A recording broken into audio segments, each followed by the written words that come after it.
بسم الله الرحمن الرحيم الحمد لله رب العالمين والصلاة والسلام على أشرف الأنبياء والمرسلين وعلى آله وصحبه أجمعين سبحانك لا علم لنا إلا ما علمتنا إنك أنت العليم الحكيم ولا حول ولا قوة إلا بالله العلي العظيم الحمد لله الذي هدانا لهذا وما كنا لنهتدي لولا أن هدانا الله رب اشرح لنا صدرنا ويسر لنا أمرنا واحلل عقدة من لساننا يفقهوا قولنا قال المصنف رحمه الله تعالى ونفعنا بعلمه في الدارين آمين ถึงไหนอัสสลาม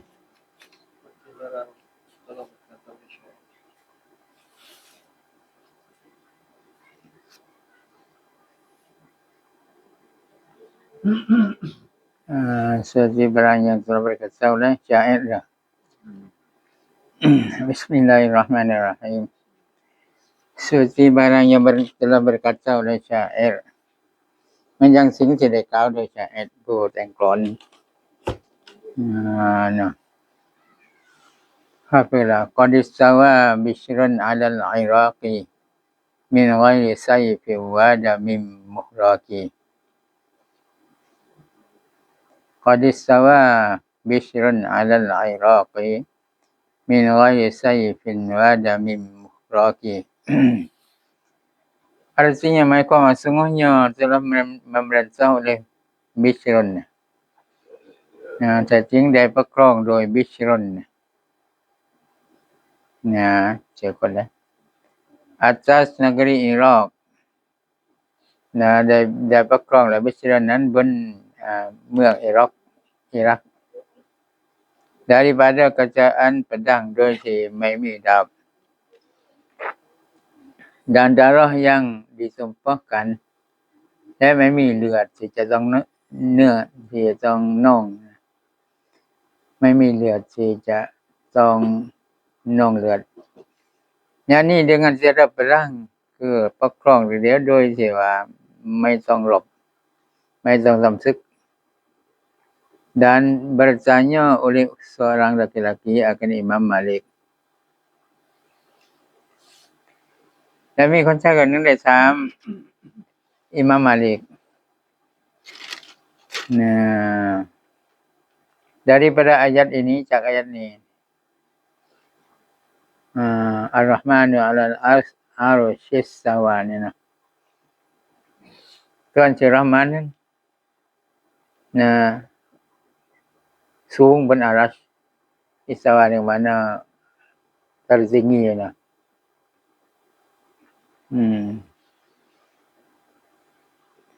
คนก็ถามอิหม่ามมาลิก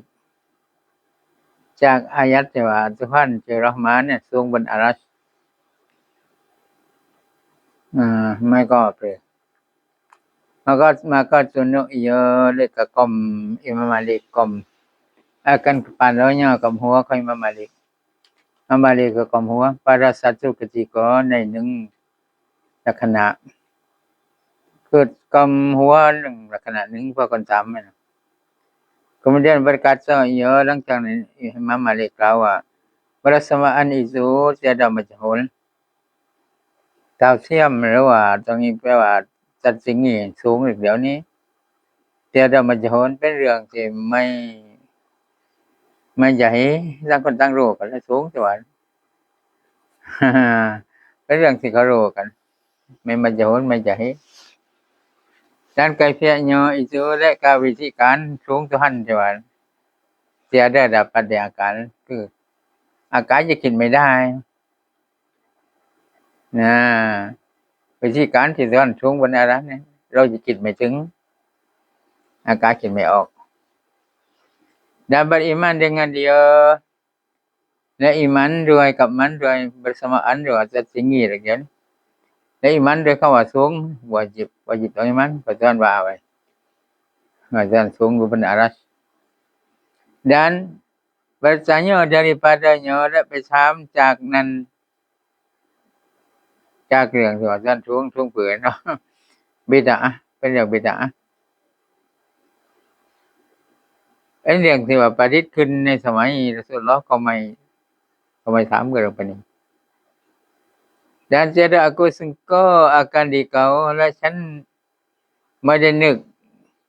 ไม่ได้สงสัยกับคุณนี่ melainkan sesat jawabanหลง ฉันไม่ได้สงสัยอื่นนะฉันสงสัยว่าคุณหลงแล้วก็นึงแต่จะรักคิดเรื่องนี้ก็ท่านทรงบนอรสวรรค์ทรงฝืนน่ะจะเล่งเรื่องนั้นทำเรื่องนั้นอิหม่ามมาลีกว่าฉันไม่สงสัยjawabanสงสัยว่าคุณหลงด้วย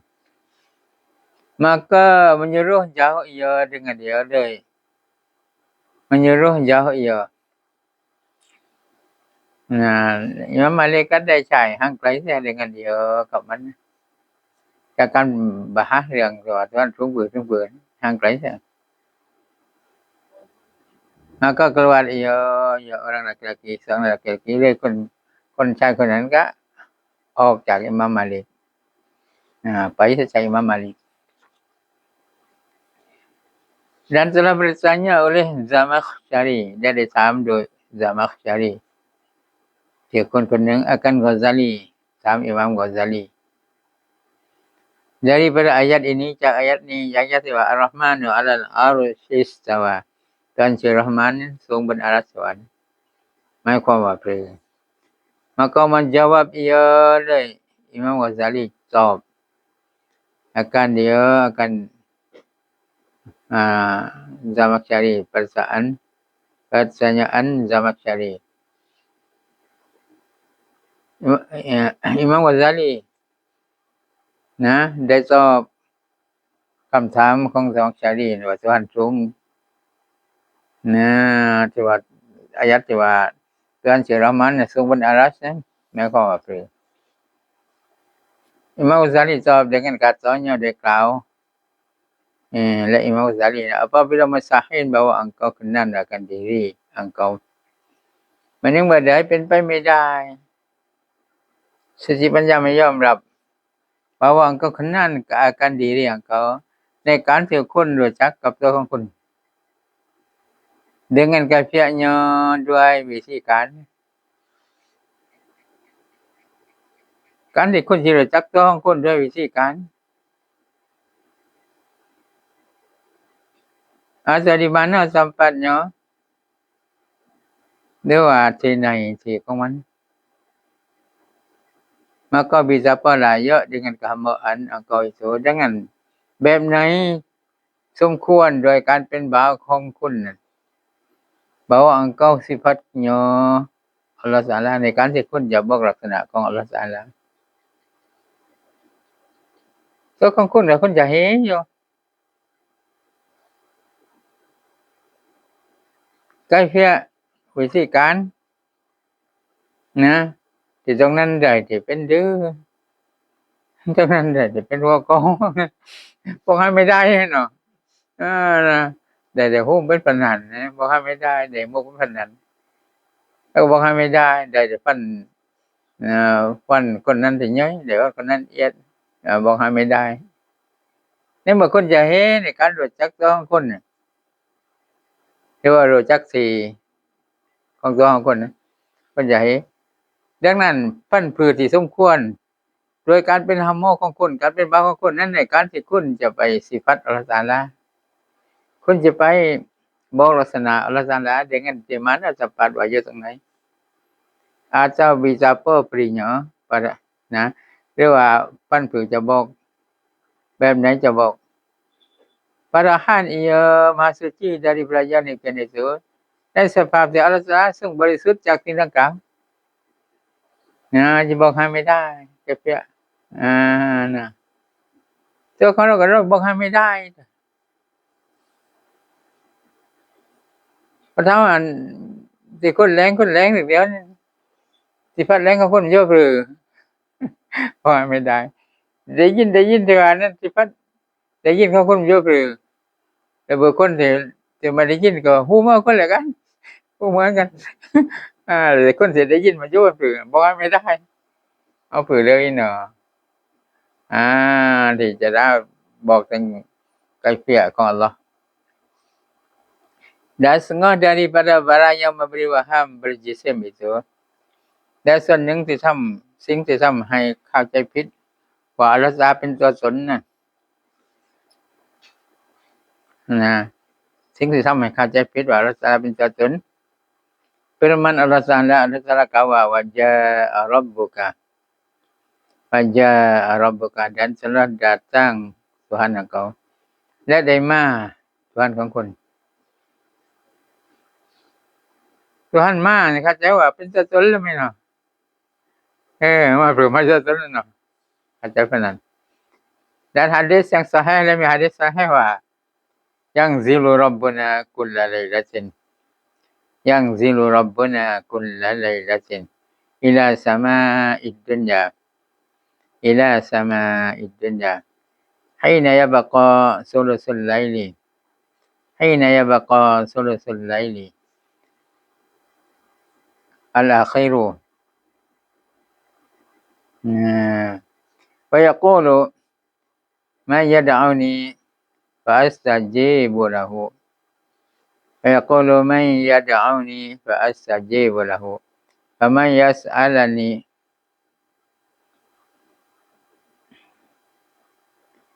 فأعطيه ومن يستغفرني فأغفر له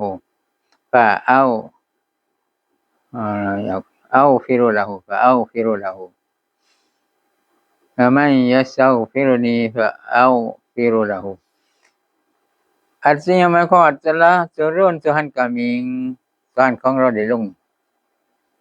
Adewa pada setiap malam ในทุกๆคืนคือ pada langit dunia มายังชั้นฟ้าdunia Tuhan ของเราได้ลงมาในทุกๆคืนยังชั้นฟ้าdunia pada ketika tinggal 10 malam ในลักษณะยังเหลือเส้นที่3ของกลางคืนเส้นที่3อย่างอาคารเส้นที่3สุดท้ายตอนกลางคืนนั้นดอกสวดที่12ชั่วโมงเอา3ไปแบ่ง3 4 12ได้ส่วนละ4ชั่วโมงเพราะว่า6 7 8 9 10นั้นสุรุษแดก11 12 1 2สุรุษที่23 4 5 6สุรุษที่3เส้น3ที่3มันก็สุรุษอย่างอาคารในหะดีษบอกว่าสวรรค์ของเราลงมาในทุกๆคืนมายังชั้นฟ้าดุนยา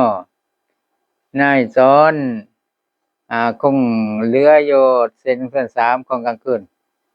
เส้นที่3สุดท้ายน่ะถ้าเส้นที่3แรกก็7 8 9 10 20เส้นที่3ที่2ก็11 12 1 2เส้นที่3ที่3ก็3 4 5 6ในเส้นที่3ที่3เส้นที่3สุดท้ายนั้นตอนลงมาทุกๆคืนนะdan permulaan dan firman ialah Tuhan kau yang siapa minta doa ia yang siapa kandaku kai jika doa toฉัน kai jika toฉัน maka aku perkenankan baginya denganฉันตอบรับ baginya kepada barang siapa meminta ia kandaku kai jika toฉัน nasya aku beri akan dia แน่นอนฉันจะให้กับคนนั้น Barang siapa minta ampun ia akan daku kai kau apa Yesusต่อฉัน maka aku ampun baginya dengan ฉันอภัยโทษให้กับคนนั้นเลยที่ว่า Tuhan มานะ maka datang Tuhan pada ayat เลยการมาของ Tuhan ในอายะห์ที่ว่า Tuhan มานั่นนะการturun Tuhan และการที่ว่า Tuhan ลงมานะการที่ Tuhan ลง pada hadis ใน hadis ที่ Tuhan มาในayat ที่ว่า Tuhan มาและใน hadis ที่ว่า Tuhan ลง memberi waham keduanya ทำให้เข้าใจผิดทั้งสองทั้งว่า Tuhan มาและ Tuhan ลงเนาะทำให้เข้าใจผิด akan berjisim ว่า Tuhan เป็นตัวตนakan berjisim Tuhan ว่า Tuhan เป็นตัวตน kerana tiada dikatakan เพราะเขาจะไม่พูด datang wa ma dan turunและไม่พูดว่าลง Melainkan ada tubuhnya jugaต้องมีรูปร่างเลยให้ใส่ลงหรือว่าใส่มาที่พูดมันต้องมีรูปร่าง Maka berkata oleh salaf dari salaf kau datang dan turun itu tidak kami ketahui keduanya. Tuhan ลงมาหรือ Tuhan มาsalaf ว่าเราไม่ได้รู้ทั้งสองว่ามาแบบไหนแต่ว่าเราไม่ได้รู้ว่าลงแบบไหนแต่ลงพอท่านบอกว่าลงท่านบอกว่ามาท่านมาท่านลงเราไม่รู้ลงแบบไหนแต่ท่านหะดีษบอกว่าท่านลงกันลงเลยbermula khalaf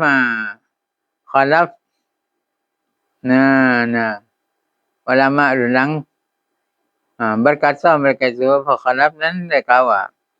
dan murad dengan datang ituและเป้าหมายโดยคำว่ามาท่านมา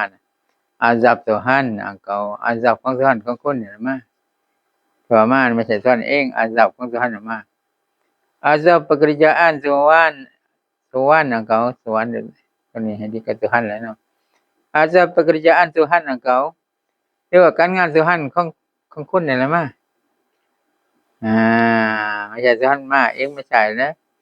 azab ของ Tuhan น่ะมาเรียกว่าการงาน Tuhan น่ะมา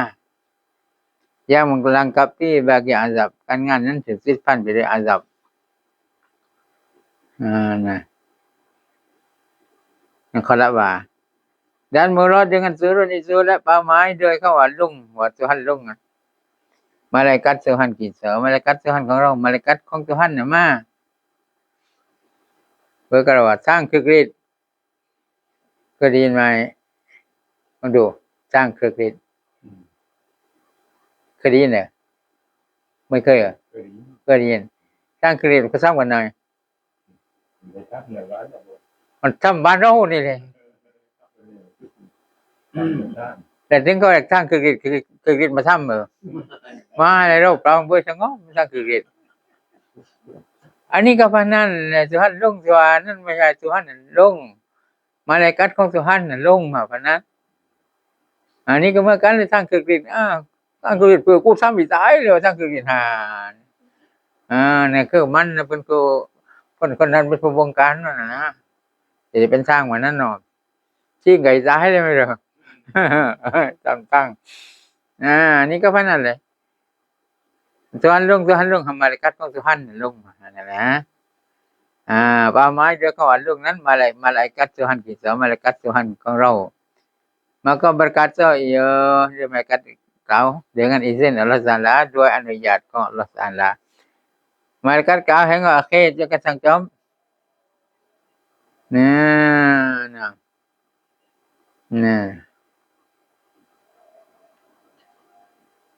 หนล่ะใกล้คอดอต่อฉันนี่ดังฉันจะตอบรับใกล้คอ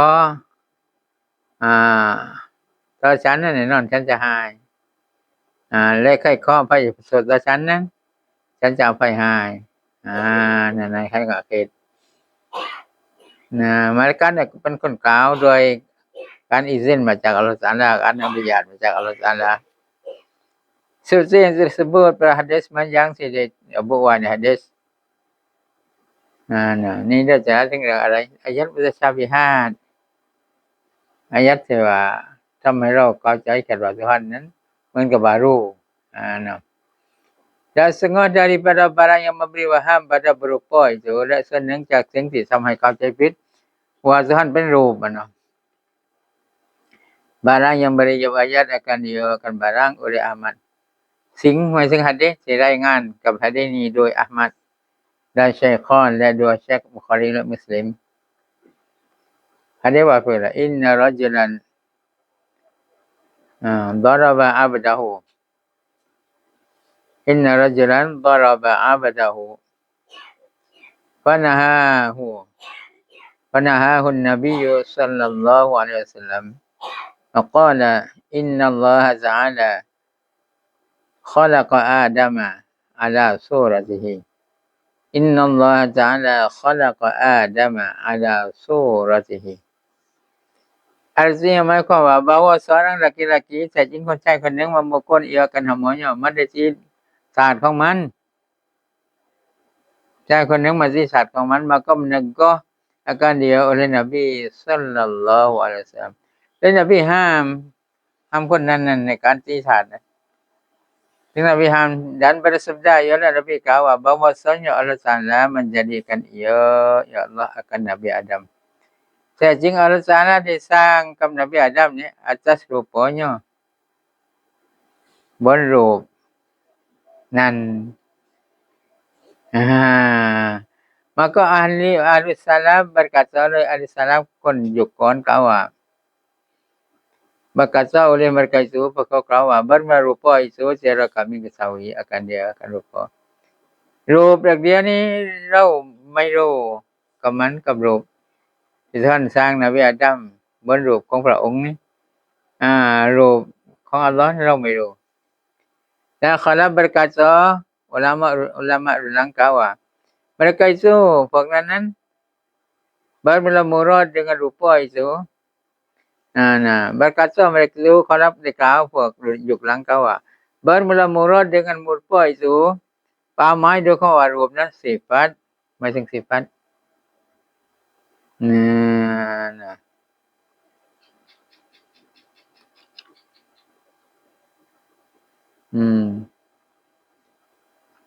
Allah Taala สร้างกับนบีอาดัมเนี่ยบนรูปของพระองค์ก็รับว่าความหมายโดยคำว่ารูปเดี๋ยวนี้คือสิฟัตบนสิฟัตของอัลเลาะห์มันสร้างนบีอาดัมนั้นบนรูปของอัลเลาะห์หมายถึงบนสิฟัตของอัลเลาะห์Naila daripada sami' dan basar dan ilmu dan haya จากสifat sami' sifat ได้ยิน sifat basar สifat เห็น sifat ilmu สifat รู้ sifat haya สifat เป็น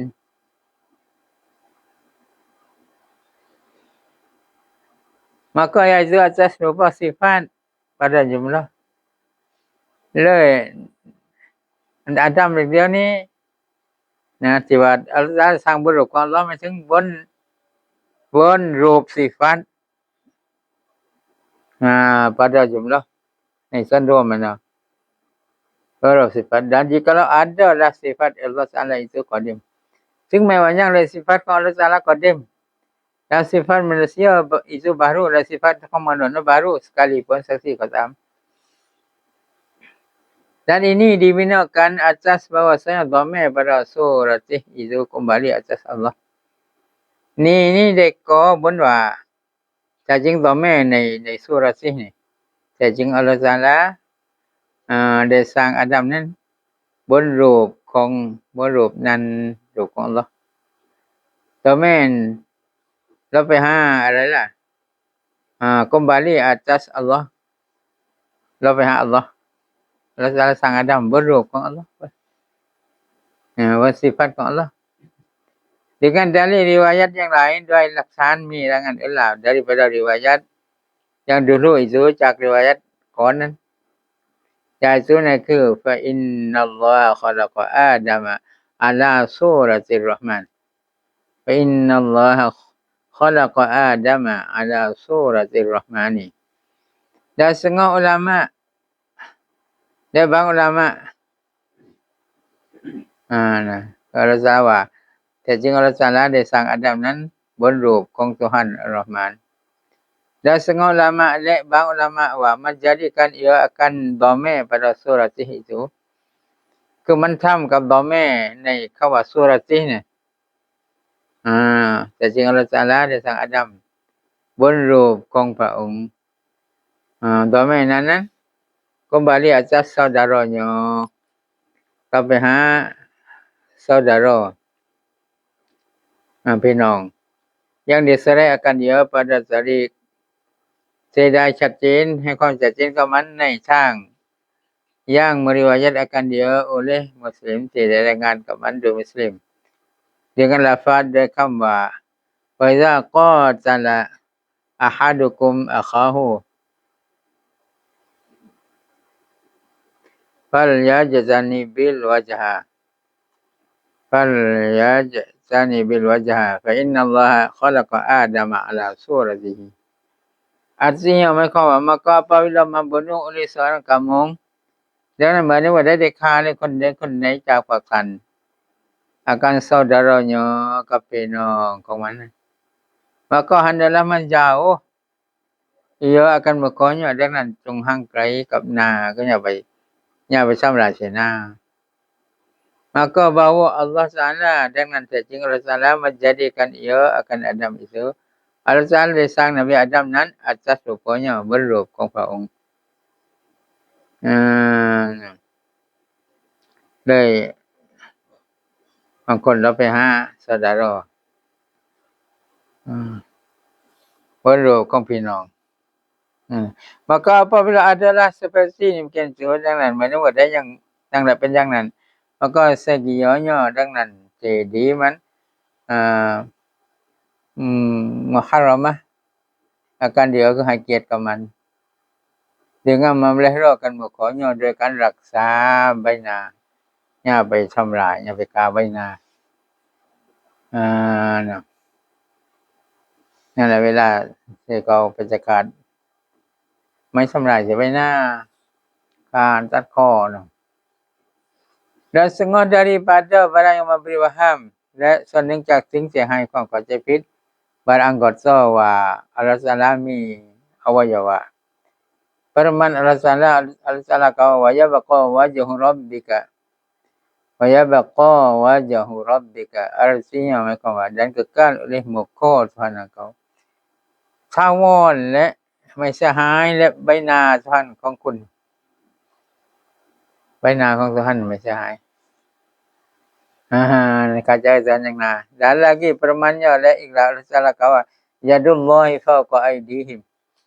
yadullahi fawqa aydihim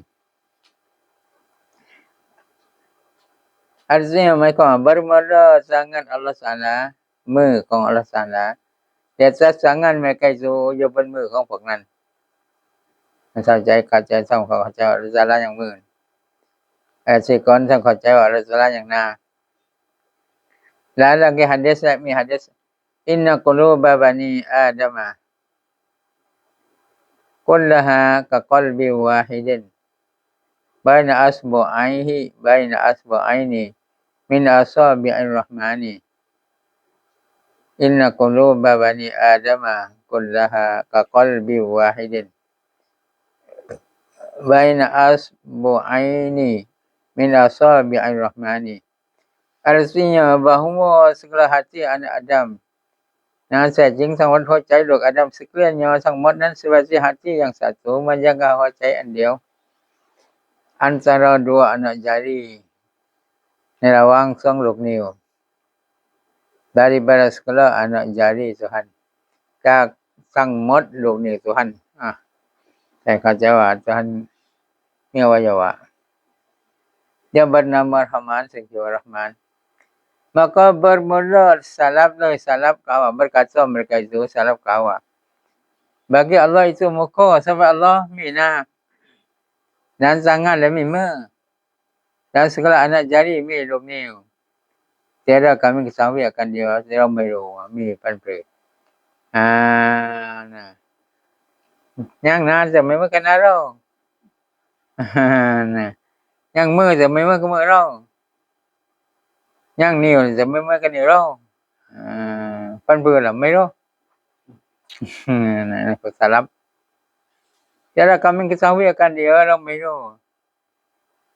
กับหน้ากับมือกับนิ้วเนาะ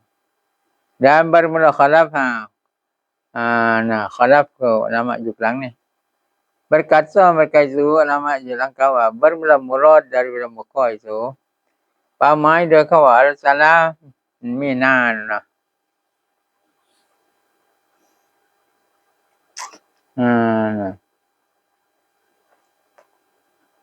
zatnya หมายถึง zat ของ Allah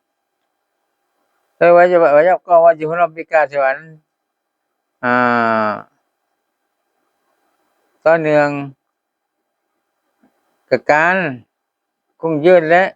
สัตว์ของสุหันก็เอาไปนามไปถึงสัตว์dan murad dengan tangan itulah pamaiของเขาว่าtangan Yadullah fawqa aydihim มือของอัลเลาะห์อยู่บนมือของพวกนั้น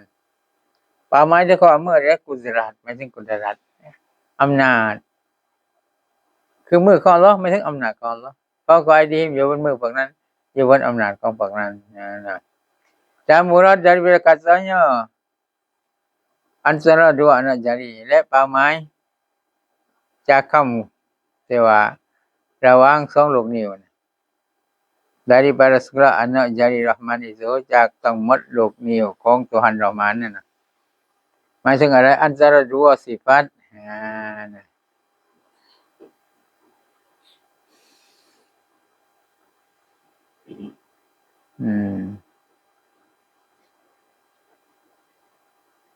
ใจของคนบ่มีนี่ใจของอาดัมน่ะเหมือนอย่างกับใจอันเดียวระหว่าง2ลูกนิ้วจากทั้งหมดลูกนิ้วตัวนั้นนะหรือระหว่าง2ลูกนิ้วจากทั้งหมดลูกนิ้วของตอนประมาณนั้น antara dua sifat คือระหว่าง2 sifat daripada segala sifatnya จาก2 sifat ของอัลเลาะห์2ลูกนิ้วหมายถึง2 sifat dan dua sifat itu dan 2 sifat soalnya kudrat dan iradat sifat kudrat และ iradat sifatan ละเอียดนั่นของละเอียดมั้ยเนาะCara bertanya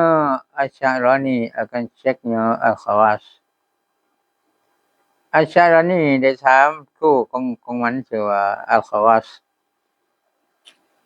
Salah apa kerana apa minta mentakwil oleh ulama akan yang memberi waham Fahidai ที่อุลามะตะวิล